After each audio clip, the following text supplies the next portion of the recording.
All right, we're all set up here. Welcome tonight. It's November 4th. We are starting our playoff week here in Colorado, and hopefully many of you are on this call. We're wanting to talk about seven-man mechanics. Unfortunately, we don't get to do seven-man mechanics during the season, and then we throw a lot of officials into this mechanic, and I am fortunate to have Joel Polgard join me. Joel was instrumental in getting seven-man mechanics folded into the Colorado five-man mechanics setup, and I will give him a lot of credit. It was a lot of work about 4 or 5 years ago, maybe even longer than that. And one of the things that we tried hard to do was try to maintain as much as a five-man as we could, but yet fold in these two additional officials.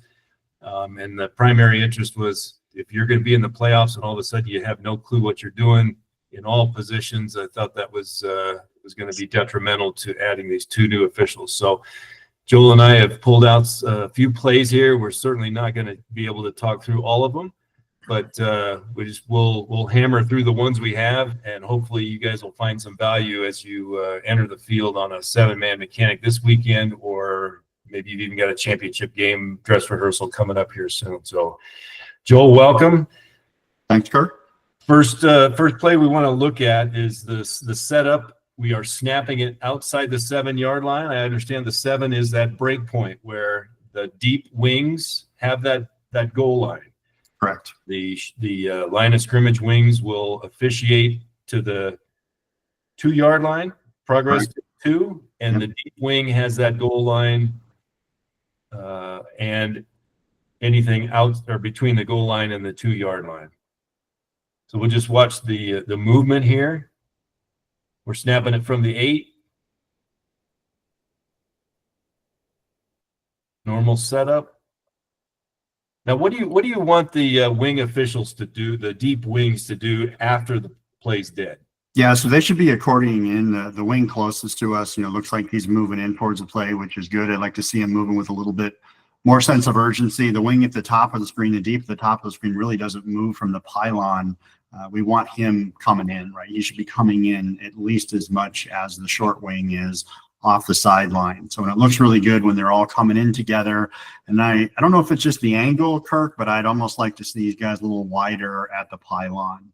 It looks like, again, could be just be the camera angle, but it looks like they're both standing really, really close or right on top of that pylon. Get yourself a couple of yards off the pylon. That'll be helpful. Yep. Yeah, I think that whole accordioning in is, if you just get used to it. I know when we do the dress rehearsals, when we talk about it, it was a totally different once they kind of got used to that routine of accordioning in and out on each play. Yeah, part of that is you want the players to know you're there too. So, if nothing else, to know that there's an extra set of eyes out there, and just being in there and vocalizing it, they'll know you're there. Okay, so now we have moved to the 7-yard line, or at least the officials have acknowledged that the deep wings have the end line pylon. So you can see the deep wings are off the screen now. The shallow wings will have all the way to the goal line.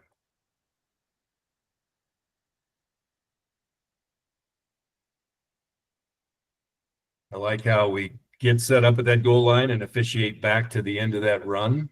I like that. Get the spot. We're all set. Again, I think if we come in off those pylons.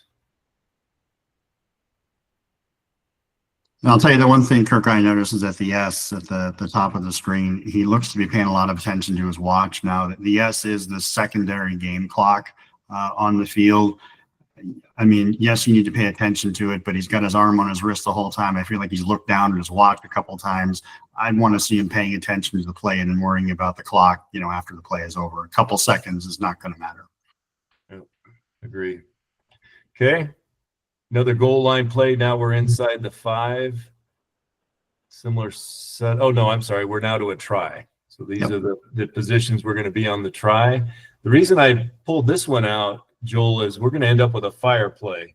And as we talked about the other night, the role that the wings are going to play, especially in 7-man, go ahead and break to that goal line.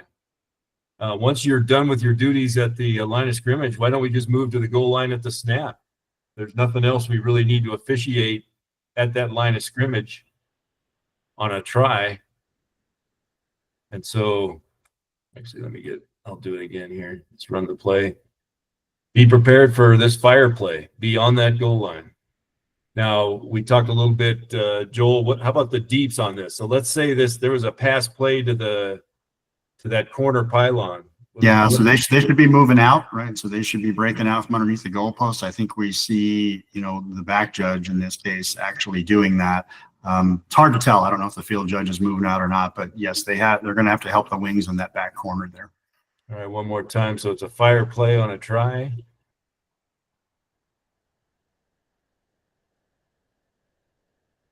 No different for the line of scrimmage wings. It's just we've got two guys on the line of scrimmage here. Okay, this play I pulled out of the archives. Interesting situation. This is a college game, and I'm going to have you walk through this, Joel. Yeah, so you got the deep in the corner there, right? First of all, he signals way too early, and that shouldn't be his signal back there. So very rarely are the deeps going to be signaling, especially on this type of play. So he went up very quick, number one, and number two, probably not even his call back there. So the line of scrimmage wings have the goal line and that sideline. That's what you're saying. The end line and that corner pylon is the deep. Correct. And then, I mean, if you look, the play's not even over yet out of bounds when he's going up to signal. What if the receiver loses possession, right? What if he doesn't survive the ground? He's already signaled.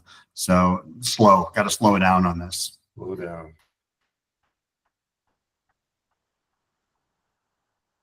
So you like the mechanic of the line of scrimmage wing? Yes, absolutely. I think the short wing did great there.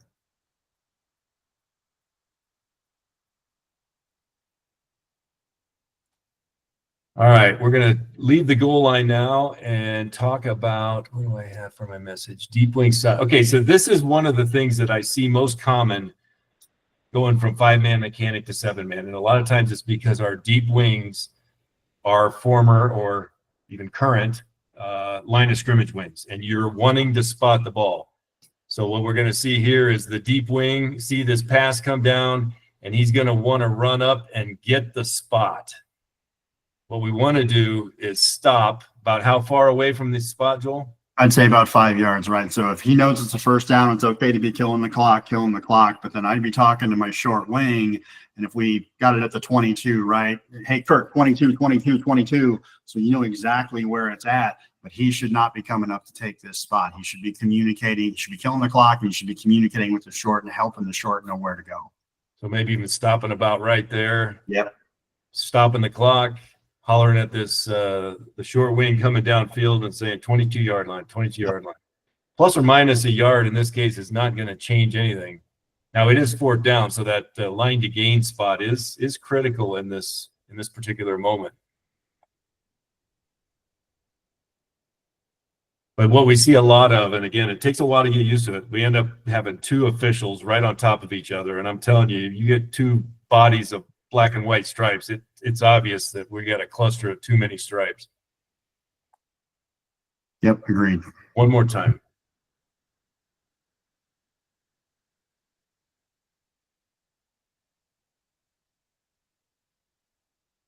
.22. Yeah, I'm okay with him coming up a little bit, right, and helping the short wing out, killing the clock, let the players know he's there. But he looks like he's going to spot the ball, and it's not his responsibility. And then for sure move off of it as soon as as soon as we got two bodies there. Okay. Yep. All right, now we're going to talk about reverse mechanics. This is one where we see a lot of difficulty. We just don't see a lot of it. We don't experience a lot of it. And so in this case, we're going to have, I believe this is an interception by the team in white. And when that happens, Joel, talk about what those wings need to do. Yeah, so remember we talked about this on the CFOA call the other night. You're going to flip roles and positions with your shorts. So this is a reverse mechanic, and if you remember the presentation, I said reverse mechanic, reverse mechanic, reverse mechanic. I mean, I said like 4 or 5 times. This is the number one thing we get wrong or don't do well with these turnover plays and where we have officials bumping into each other. So this is technically going to be the deep wing spot. So you're now either going to be the L or the H, and then the L and the H are now the S and the F. They should be hauling ass down towards the goal line. And that, because that goal line is now their responsibility. So we're watching this official right here. Yep. And he's going to end up going all the way down, as opposed to all of a sudden we've got an interception, reverse mechanic. He's given up. That ball's picked. That ball's picked. Now the deep should be coming up and getting ready to just take that spot, and the short should be going towards the goal line. So you're going to get on your horse, get backwards, and not do what you do at 5-man mechanics is really what's going on here. This is a tough one to get used to, no doubt. We may see the same thing at the top of the screen where the shallow wings are just wanting to get the spot. That's what they're used to doing. And we're hoping. We talked a lot about, especially when we get to this point in the season, a lot of this is muscle mechanics with everybody. And so they just, it's their natural tendency. So I get that. So once he reads interception, we're stopping and retreating probably. Yep. Yeah, because this is not his spot. That deep should be coming up and taking that spot. And again, nobody's going to argue with where we put the ball. Plus or minus a yard is not going to get us criticism when you got an interception.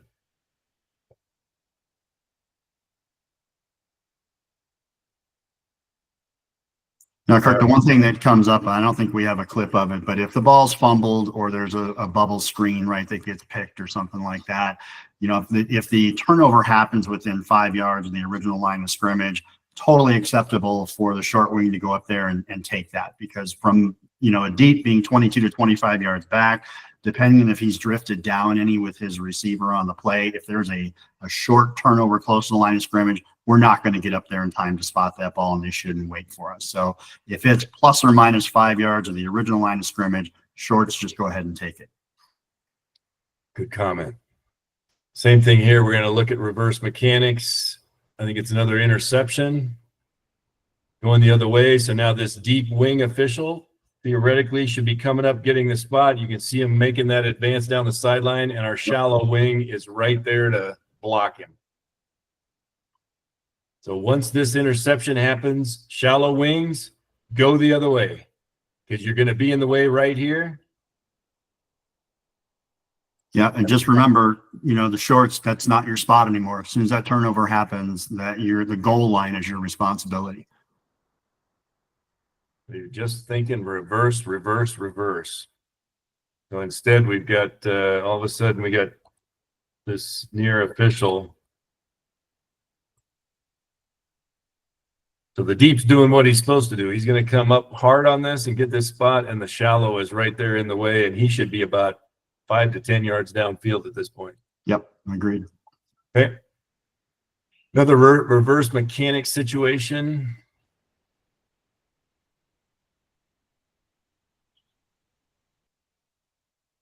Was a little clumsy. So now what we're looking at, stripes at the bottom of the screen, is our shallow wing, our line of scrimmage wing. He's downfield. Let's see how far back we snap this ball.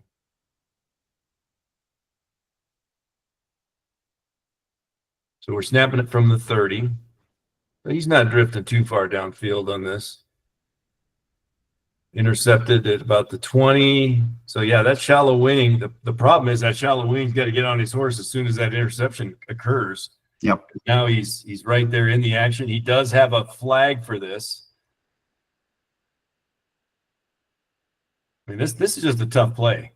That kind of like what you say, this interception happens within 10 yards of the previous spot. And so it's kind of you're kind of in it already. Yeah, and even I said it on the call the other night, Kirk, right? I'm 50 some years old. I'm not going to be outrunning these guys, so they're going to be on top of you quick. But it's just paying attention to the game, kind of reading the play. And like we said on the call too, it's best case scenario, everything goes right with reverse mechanics, right? The shorts go to the goal line, but you're right. This is a quick play. And one thing that we get to take advantage of with 7-man mechanics, we have more officials to get into the bench area quicker. We have our location helps us in that space. Bench areas are typically our violent space, and so especially on punts, kickoffs, be on high alert for the bench area. All right, it's the same play. I wanted to have you talk a little bit about keys. This setup here, formation wise, talk about, and I struggle with which one is the side judge and which one's the field judge. Top of the screen is the side judge. Yeah, so the side judge is going to be with the H. So the S and the H are always together, and then the F and the L are always together. So it looks like we got the chains at the top of the screen. So the S would be over there. The S is going to have that very top receiver over there. So that'll be the deep wings responsibility. And remember, we had also said on the call too that potentially the short wings, depending upon the formation, may not have an initial key at the snap. Right? So that's your S. Yep. Okay. Right. And so he's always got the wide. He's always got the wide. The F is always going to have the wide on the other side as well. F's got this one. Yep. Does the line judge have both of these guys? No. So, I mean, just where's the back judge going to be, Kirk? You mean who does the back judge have? Yeah, who's the back judge have? We're going to go here. Right? Yeah, I would say the back judge would actually have that slot guy, the next guy in. This one? Yep. All right. So we got the back judge having the second one in from the strong side. Yep. So then we're going to go here. Yep. Now, I think it's always important, especially some of the newer officials that are online here. A lot of this communication that we talk about keys is we're worried about this press coverage, the stuff that'll happen here immediately at the line of scrimmage. We got defenders clear back here. Not a lot is going to happen to this player until he gets up in this area anyway. So this play's got to develop before we really have anything to be concerned about on this one, and probably this one as well. Agreed. And what I mentioned the other night is that on this type of play where there's no press anywhere, I'm probably kind of peeking in and watching that next receiver, maybe even the third one potentially, just depending upon how close the coverage is. So is this the key that remains? Yeah. So I was just going to say, because that's opposite of the quarterback here, and we had talked about, maybe as a short wing, you might not have a key on a particular formation. I don't know if that's going to be a good angle for him to be able to see that running back there. Yeah. So you would agree that this is really the only press coverage we have, and it's not really that tight because he's off the ball. Yeah, I agree. We have a couple other clips. I don't know if you're going to get to them, Kirk, but I mean, they're literally nose to nose on the line of scrimmage. I mean, that was press coverage. This is not press at all. Right. In my mind. All right. This wasn't a play to watch the action, I don't think. All right. Let's see what I've got here. We already talked about this. I've got noted here the F buffer. Oh, the thing that I wanted to focus here is wings. Line of scrimmage wings don't drift. You really do not need to leave that line of scrimmage. We see the near official drifting downfield as soon as he reads pass. Stay at the line of scrimmage. And I also wanted to talk to umpires. Umpires in 7-man mechanics, because we're wanting to maintain the 5-man mechanic procedures, move just like you're moving in the 5-man mechanic, knowing that you have line of scrimmage wings helping you with ineligibles downfield and quarterback throwing the ball with his feet beyond the line of scrimmage. We just have some additional manpower to help the umpire. But stay home. In this case, you'll see this line judge at the bottom of the screen. He'll read pass and start drifting downfield already. Go ahead and stay home. Agree with that? Yep. That's the other thing too, is again, the short wings just got to remember they got help downfield. So there's really no reason for them to start drifting unless the play is well beyond them. You see the top of the screen, our headlines, if it stays home. That's what we're looking for. Let's see. And this, did we already look at this one? Punt coverage? I don't remember this one. So punt coverage, wings, you're both staying home until we know for certain that ball is not going to bounce back to the line of scrimmage. And there's likely not much movement needed at all from those line of scrimmage officials because we've got the coverage angles where we need them.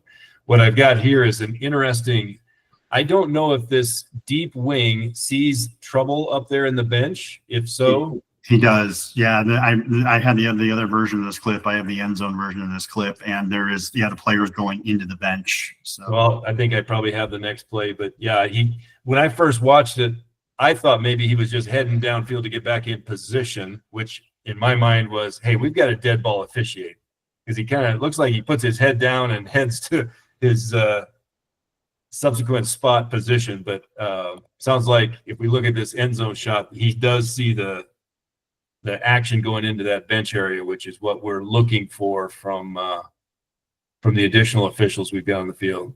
I also don't need the umpire to move to the line of scrimmage on a punt like this. But yeah, it looks like that skirmish right there got his attention at the sideline, and he headed down there to help, which is all good stuff. How about this back judge location relative to the return man? Feels a little close here, doesn't it? Looks a little close. And so again, when I work the back judge spot, I'm usually on the opposite side. So if he's on the right side, I'm on the left. I try to get that angle. Remember, football's a game of angles. So looks like he's a little further away in the in that one it does.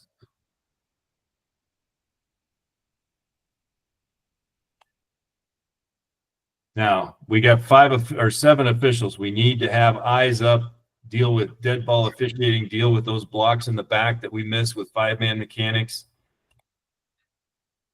Got to take advantage of that. All right, that was the end of my list. Joel, did you want to throw any more up there? I have 1 or 2, and my sharing is grayed out. So do you have to grant permissions to me or something? Boy, that could be a challenge. I don't grant permissions well, I guess. This says I'm not allowed to share. I had 1 or 2 that would be good to show. I could say remove you. Probably boot me out. I could turn off your camera. I'm not sure I'm going to know how to do this, Joel. All right. The ones I had were basically a scrimmage kick where the deeps were in front of the back judge. Remember what we talked about on Wednesday night? They should be behind the back judge. And if we're kicking from the K45, we want to just be on the goal line. Especially again at this level, if we've got a good kicker, going to the championship or a playoff game, they might have a decent leg. So just remember where you're supposed to be behind the back judge, not on the 5-yard line, get to the goal line. Joel, I think I've given you some access here. Oh yeah, I got it. Hey, yep, you got it. All right. Share.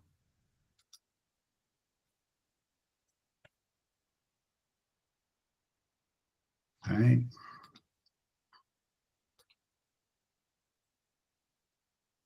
It still won't let me share, Kirk. All right. Sorry about that. Yep, no worries. All right, all. We'll get back to the Kansas City game. Thanks for joining us tonight. I hope you guys have a great weekend of football. I know it's going to be a little chilly, so we're going to be pulling out all the warm gear. Thanks for joining. We'll be back tomorrow night. Hopefully we won't have any stuff to look at because we screwed it up. So guys, have a great week. Thanks for joining. Good night. Thanks. Good night, everybody.